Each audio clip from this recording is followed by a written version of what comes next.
This is Mike Jones, and today we're not talking about a gaffe. We're not talking about a misunderstanding. We're not talking about the internet being the internet.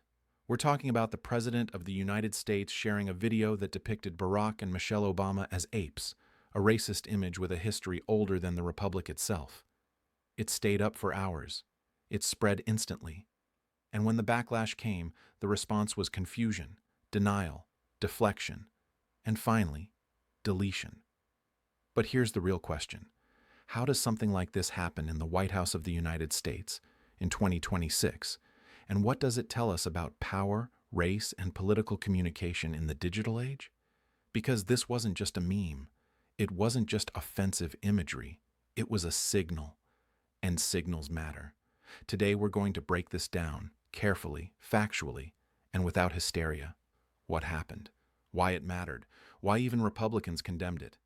And why this episode fits into a much larger pattern in American politics. Let's begin. Late one night, President Donald Trump's Truth Social account shared a video. At first glance, the clip looked familiar. Another remix of election conspiracies, jungle metaphors, king imagery, and recycled online tropes. The kind of thing that floats around the political internet every day. But at the end of the video, just a few seconds long, the faces of Barack Obama and Michelle Obama were superimposed onto the bodies of apes. No disclaimer, no context, no irony that required interpretation, just imagery.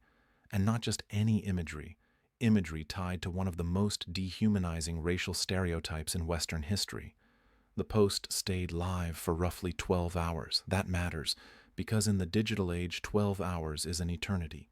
Screenshots spread, clips were downloaded, the video appeared on cable news, international media, and social platforms within minutes. And then the backlash began. Let's be clear about something. This wasn't offensive because people were too sensitive. It wasn't controversial because of partisan disagreement. It was offensive because depicting black people as apes is one of the oldest racist tropes in history. This imagery was used to justify slavery, to justify segregation, to justify lynching, to justify denying basic human rights. This is not abstract history.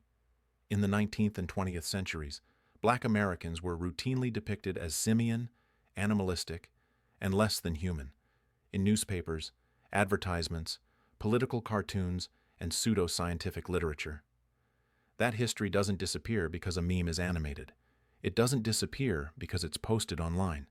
And it certainly doesn't disappear because someone says, "It was just a joke." When you understand that context, you understand why the reaction was immediate and why it cut across party lines. The condemnation was swift. Democrats called the video racist, vile, and dangerous. That was expected. What was more notable was the reaction from Republicans.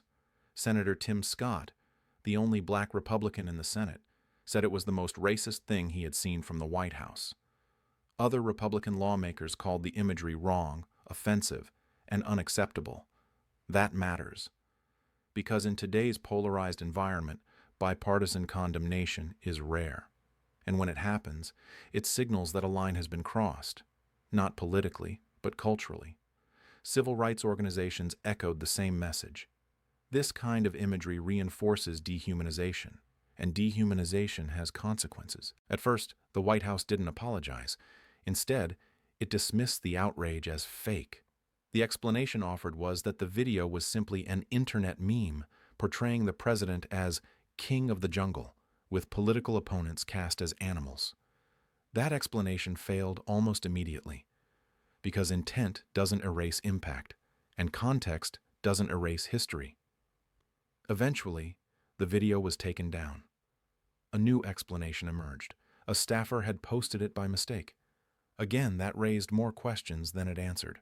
Because if a staffer can post racially charged content from the president's account without review, then the issue isn't just racism. It's governance. Who controls the president's voice? Who approves messaging? Who is accountable when harm is done? Those questions remain unanswered. This episode did not come out of nowhere. Donald Trump's political rise has repeatedly intersected with racial grievance politics. The birther conspiracy targeting Barack Obama, the very fine people remark after Charlottesville, attacks on majority black cities as infested, racist language about immigrants, retweeting extremist accounts and memes. This pattern matters, because patterns tell us more than apologies ever do. And this brings us to the deeper issue. Presidents once spoke through speeches, press conferences, and official statements. Now they speak through algorithms. Platforms like Truth Social remove filters, editors, and institutional guardrails. They allow impulse to become policy, emotion to become message. And when the president communicates this way, every post carries the authority of the office, even when the White House claims it was just online content. This is the danger of the digital presidency. Memes don't stay memes when power is involved. They become signals. They become permission structures, and extremist communities understand this very well. This video also highlights another growing issue: AI-generated political content. As technology improves, it becomes easier to create imagery that provokes outrage, dehumanizes opponents, and spreads rapidly, all while maintaining plausible deniability. I didn't make it. I didn't approve it. It was just shared. That's the new playbook. And unless there are norms, accountability, and consequences, this kind of content will become more common, not less. This isn't just about one president. It's about what kind of political culture we are normalizing. When racial dehumanization becomes just another content strategy, democracy erodes. Because democracy depends on the idea that political opponents are still human beings. Once that idea disappears, history tells us what comes next. A few seconds of video, a few hours online, and a reminder that history is never as far away as we think. This wasn't just a scandal. It was a warning about power, about race, about how easily the past can be repackaged for the present. The video is gone. The screenshots remain, and the questions about leadership, accountability, and the future of political discourse are still with us. I'm Mike Jones. Thanks for listening.